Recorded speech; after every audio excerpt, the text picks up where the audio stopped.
Welcome to the Leo. రాష్ట్రంలో మంచి జరిగిన లేదా చంద్రబాబు గారికి పేరు వచ్చిన జగన్మోహన్ రెడ్డికి బెంగళూరు ప్యాలెస్లో నిద్ర పట్టదు. ఎందుకంటే ఆయన తాడేపల్లిలో ఉండడు కాబట్టి, ఆయన మెజారిటీగా ఉండేదంతా బెంగళూరు కాబట్టి బెంగళూరు ప్యాలెస్లో జగన్కి నిద్ర పట్టదు. ఇటీవల దాదాపుగా 2.5 లక్షల టిట్కో గృహాలు రాష్ట్ర వ్యాప్తంగా ఒకేసారి గృహప్రవేశం చేశారు. స్వయంగా చంద్రబాబు గారే తిరుపతి జిల్లాలో గృహప్రవేశ కార్యక్రమంలో పాల్గొన్నారు. ఈ సందర్భంగా జరిగినటువంటి ఒక చిన్న చర్చను వైసీపీ పూర్తిగా ఫేక్ చేసి ప్రజలను తప్పుదోవ పట్టించే ప్రయత్నం చేసింది. వాస్తవానికి దీని గురించి మాట్లాడాల్సిన అవసరం లేదు, వదిలేయచ్చులే. కానీ కాకపోతే వైసీపీ చేస్తున్నటువంటి తప్పుడు ప్రచారాలను, తప్పుడు పనులను, వైసీపీ అంటేనే ఫేక్ పార్టీ అని ఎందుకు అంటారో తెలియాలి అంటే ప్రజలకు కొంచెం వివరించాలి. ఎందుకంటే చాలామందికి అర్థం కాకపోవచ్చు, ఓహో నిజమేనేమో అని ఫీల్ అయ్యే వాళ్ళు కూడా ఉంటారు. ఎందుకంటే వైసీపీ చేసే ఫేక్లు ఏ స్థాయిలో ఉంటాయంటే ఆ స్థాయిలో ఉంటాయి. సో దానికి సంబంధించి మొన్న చంద్రబాబు గారి గృహప్రవేశాల కార్యక్రమంలో పాల్గొన్నారు. అందులో ఎదురు బదురు, అది ఫ్లాట్స్ లాగా ఉంటాయి కదా, ఎదురు బదురు ఒక ఫ్లాట్లో నుంచి చంద్రబాబు గారు ఇంకో ఫ్లాట్లోకి వచ్చే సమయంలో జరిగినటువంటి డిస్కషన్ వాళ్ళు ఎలా మార్చారు అంటే, సాధారణంగా ఫస్ట్ చంద్రబాబు గారు ఒక కుటుంబంతో మాట్లాడారు. నువ్వు ఏం చేస్తావయ్యా అంటే నేను ఆటో డ్రైవర్ని అని చెప్పాడు. సో తనకు ఒక ఎలక్ట్రిక్ ఆటో కొనివ్వాలి అని చెప్తే చంద్రబాబు గారు ఓకే అన్నారు. సో ఆ ఇంటి నుంచి బయటకు వచ్చిన తర్వాత ఎదురింటి గుమ్మం నుంచి ఒక మహిళ బయటకు వచ్చి కాగితం పట్టుకుని నిలబడింది. ఏంటమ్మా చెప్పు, ఏం చేస్తున్నారు అంటే, ఇలా మా అబ్బాయి ఇలా డిగ్రీ చదువుకున్నాడండి, ఏదైనా ఒక ఉద్యోగం ఇప్పించండి అంటే ఎదురుగా నిలబడిన కలెక్టర్కు ఆ మహిళ చేతిలో ఉన్నటువంటి కాగితాలు తీసుకుని ఇది చూడండి అని చెప్పి, ఆల్రెడీ వెనకమాల ఆటో అడిగారు కదా ఒక వ్యక్తి, ఈ వ్యక్తికి ఆటో ఇప్పించండి అని చెప్పారు. దీన్ని ఎలా మార్చారో తెలుసా? ఈ మహిళ డిగ్రీ చదువుకున్న కుర్రోడికి ఉద్యోగం ఇప్పించమని అడిగితే చంద్రబాబు గారు ఉద్యోగం ఇవ్వకుండా ఆటో ఇవ్వండి అన్నారు చంద్రబాబు గారు అని చెప్పి సృష్టించారు. వాస్తవానికి 2 విషయాలు వేరు. ఆటో అడిగింది వేరు, ఆ ఇల్లు వేరు. ఈ ఉద్యోగం అడిగిన మహిళ వేరు, ఈ ఘటన వేరు. కానీ రెండింటినీ ఒకే సందర్భంలో చూపించి ఫేక్ చేసి దాన్ని విష ప్రచారం చేస్తున్నారు. సో నేను మీకు ఆధారాలతో సహా ఒకసారి చూపిస్తా, చూడండి. అది ఫస్ట్ వైసీపీ ఫేక్ ఏంటో ఒకసారి చూడండి. జగనన్న కనెక్ట్స్ అని చెప్పి ఇది వైసీపీ నాకు తెలిసి వాళ్ళ పిఆర్ టీంలో ఏవో నడుపుతున్నట్టుగా ఉన్నాయి. ఇవి చంద్రబాబు తెలివితేటలు. మా బాబు డిగ్రీ చేశాడు, ఖాళీగా ఉంటున్నాడు, ఏదైనా జాబ్ ఇప్పించండి సార్ అని అడిగితే ఆటో ఇప్పించండి అని అంటున్నాడు. కనీస జ్ఞానం లేని ఇతనని విజనరీ అని రుద్దుతున్నారు అని చెప్పి పోస్ట్ చేశాడు కదా. సో ఇప్పుడు రియాలిటీకి వద్దాం ఒకసారి. సో ఫస్ట్ ఇది చంద్రబాబు గారు ఒక ఇంట్లోకి వెళ్ళారు, అది ఒకసారి చూడండి. ఏం చేస్తాం మనం, ఆటో డ్రైవర్ ఇద్దరిని శ్రీ చైతన్య చదివిస్తున్నాం. చాలా సంతోషం, గుడ్. చాలా గొప్ప మనసుతో పిల్లల్ని బాగా పైకి రావాలని చదివిస్తున్నాం.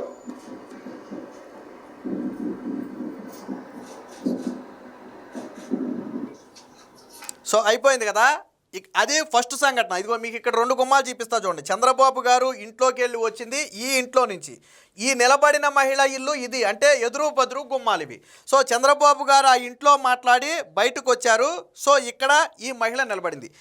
ఈ వ్యక్తికి ఈ మహిళకు సంబంధం లేదు, 2 వేరు గృహాలు. సో ఇక్కడ చూడండి ఇప్పుడు ఒకసారి బయటకు వచ్చిన తర్వాత.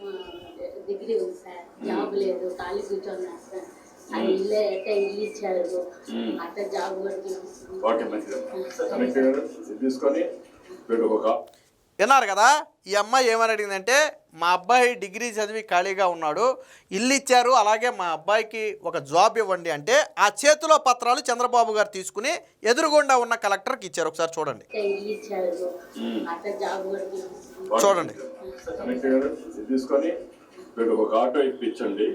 విన్నారు కదా, ఆటో ఇమ్మన్నది ఎవరు? ఇందాక మొదటి మాట్లాడిన వ్యక్తికి. సో ఇది తీసుకుని అని అంటే ఆల్రెడీ ఆ అబ్బాయికి సంబంధించిన రెజ్యూమ్ ఏదైతే ఉందో అది కలెక్టర్కి ఇచ్చారు.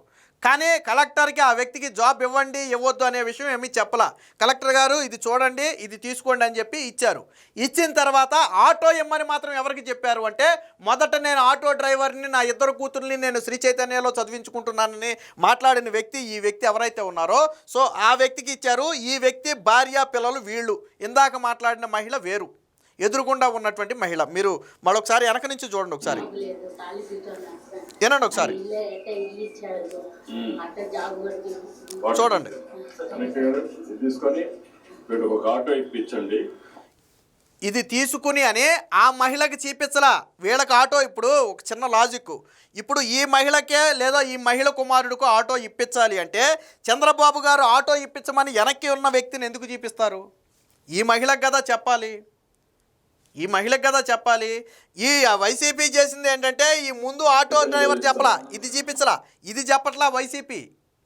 వైసీపీ ఈ ముక్క చూపించట్లా. వాళ్ళు కేవలం ఆ మహిళతో మాట్లాడిన 20 సెకండ్ల ముక్కనే ప్రచారం చేశారు, కానీ అంతకు ముందు జరిగిన ఈ డిస్కషన్ చూపించట్లా. చూడండి ఇది. ఏం చేస్తాం మనం? ఆటో డ్రైవర్ ఇద్దరిని శ్రీ చైతన్య చదివిస్తున్నాం. చాలా సంతోషం. విన్నారు కదా, ఏం చేస్తావంటే నేను ఆటో డ్రైవర్ని అన్నారు, మీ ఇద్దరు పిల్లల్ని శ్రీ చైతన్యలో చదివిస్తున్నావా అంటే అవునని చెప్పి ఆయన సమాధానం చెప్పాడు. ఈ మొక్కని చూపించలా వైసీపీ. ఈ వైసీపీ చూపించింది కేవలం ఎన్ని సెకండ్లు? 19 సెకండ్ల మొక్క. అది కూడా కేవలం ఈ మహిళ ఉన్నటువంటి మొక్కనే చూపించారు. 19 సెకండ్లు. ఈ మహిళ ఇందాక ఏదైతే మా అబ్బాయి ఖాళీగా ఉన్నాడు, ఏదైనా ఉద్యోగం ఇప్పించండి అంటే కలెక్టర్ గారు ఇది తీసుకొని ఇతనికి ఆటో ఇప్పించండి అన్నారో ఆ మొక్క వరకు మాత్రమే చూపించారు. ఆటో ఇప్పించమని కూడా చంద్రబాబు గారు వెనక్కి తిరిగి చెప్పారు. చూడండి, ఒక ఆటో ఇప్పించండి. చూడండి ఒకసారి. తీసుకొని వీళ్ళకి ఒక ఆటో ఇప్పించండి.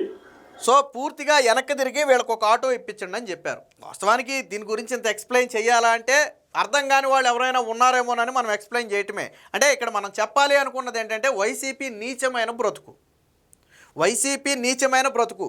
ముందు జరిగినటువంటి ఆటో డ్రైవర్ కన్వర్జేషన్ ఏది కూడా చూపించకుండా కేవలం ఈ మహిళతో జరిగిన 19 సెకండ్ల కన్వర్జేషన్ మాత్రమే చూపించి ఆ జాబ్ అడిగితే ఆటో ఇచ్చారు అని ప్రొజెక్ట్ చేసే ప్రయత్నం చేశారు. వాస్తవానికి చంద్రబాబు గారు జాబ్ గురించి ఏం చెప్పలా, ఇది తీసుకుని అని అన్నారు అంతే. అంటే ఇది కూడా చూడండి, ఇతనికి మాత్రం ఆటో ఇప్పించండి అని, దాని మీనింగ్ అది. కానీ వీళ్ళు ఎంత నీచంగా ప్రచారం చేశారు అంటే, సరే వైసీపీ ఎంత నీచానికి దిగితే అంత వాళ్ళకే నష్టం. జగన్మోహన్ రెడ్డి చేసే కుట్రలు ప్రజలకు తెలుసు. ఆల్రెడీ 5 ఏళ్ల పాటు జగన్కి జాకీలు పెట్టి లేపుకుంటే ఇచ్చిందే 11 సీట్లు. జగన్మోహన్ రెడ్డి అనే వ్యక్తి ఎప్పుడైనా సరే విలువలు విశ్వసనీయతలతో ఏదైనా రాజకీయం చేస్తే కనీసం ఇప్పుడు కాకపోతే వచ్చేసారి కనీసం ప్రజలు చూసే ప్రయత్నం చేస్తారు. సరేలే జగన్మోహన్ రెడ్డి అనే వ్యక్తి కొద్దిగా విలువలో విశ్వసనీయతలో జచ్చినీలే అనే భావన వాళ్ళలో ఉంటే ఏమో రేపొద్దున 10 సీట్లు పెరిగితే పెరగచ్చు. కానీ జగన్ అనే వ్యక్తి నీచుడు, జగన్ అనే వ్యక్తి కానీ సాక్షి కానీ మాట్లాడితే చేసేది అబద్ధ ప్రచారం అని ప్రజలు భావించిన రోజు మొన్న జగన్కు పట్టిన గతే పడద్ది. జగన్మోహన్ రెడ్డికి అనుకుంటున్నాడు అంతే. జగన్మోహన్ రెడ్డికి మొన్నటి కంటే దారుణమైన పరాజయం వచ్చే ఎన్నికల్లో చూడబోతున్నాడు. ఎందుకంటే జగన్మోహన్ రెడ్డి చేసే నీచ రాజకీయాలన్నీ ప్రజలు గమనిస్తూనే ఉన్నారు. ఇప్పుడు ఈ కుటుంబానికి తెలియదా ఎవరికి ఆటో ఇమ్మన్నాడు, ఎవరికి ఉద్యోగం ఇమ్మన్నారు అనేది? ఆ 2 కుటుంబాలకి తెలియదా? అంటే వీళ్ళు ప్రజలను మోసం చేసే ప్రయత్నం. చంద్రబాబు గారికి పేరు వస్తే నేను చెప్పా, టిట్కో ఇళ్ళు 2.5 లక్షల ఇళ్ళు ఒకేసారి గృహప్రవేశాలు చేయటప్పటికి జగన్మోహన్ రెడ్డికి గుండెలు పగిలినంత పని అయింది. ఎందుకంటే 5 ఏళ్ల పాటు వాళ్ళు పీకిందేమీ లేదు. నేను చూపించా కదా, 5 ఇళ్ళు కట్టారు గతంలో.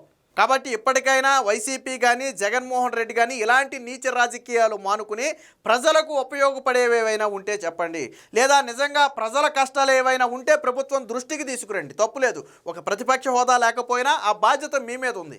అంతేగాని చేసిన మంచిని కూడా మేము తప్పుగా చిత్రీకరిస్తామంటే లబ్ధి పొందిన వాళ్ళకి కూడా విషయం తెలుసు. జగన్మోహన్ రెడ్డికి ఈసారి 11 సీట్లు సంగతి దేవురెరికి కానీ పులివెందల్లో తాను కూడా గెలవలేని పరిస్థితిని తనకు తానే కల్పించుకుంటున్నాడు. Please subscribe to Leo News for more videos.